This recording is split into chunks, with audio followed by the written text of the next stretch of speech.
There are mixed signals this Memorial Day over how much progress is being made towards ending the war with Iran. President Trump wrote on social media this morning that negotiations are proceeding nicely, while Iran's foreign ministry says no deal is looming. Olivia Rinaldi is in Washington with the latest.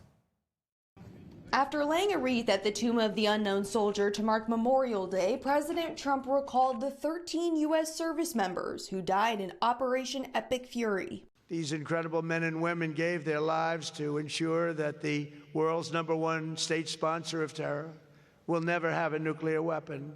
Hours earlier, the president posted on social media that negotiations with Iran were proceeding nicely. But he also warned if no agreement is reached, the U.S. would return to, quote, shooting. We're either going to have a good agreement or we're going to have to deal with it another way. Sources tell CBS News a potential deal would include Iran reopening the Strait of Hormuz and the U.S. dropping its blockade of Iranian ports. In addition, Iran would also agree to never develop a nuclear weapon and destroy its stockpile of enriched uranium, with those details being worked out in the next stage of negotiations. The deal would also include sanctions relief and the release of frozen Iranian funds based on Iran's compliance. There is no toll.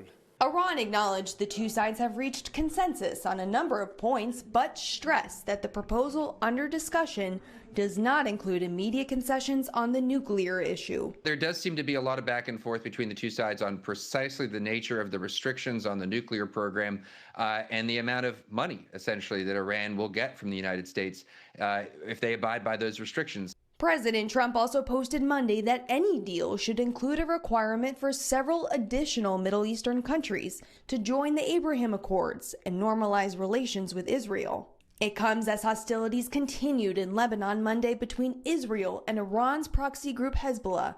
Olivia Rinaldi, CBS News, Washington.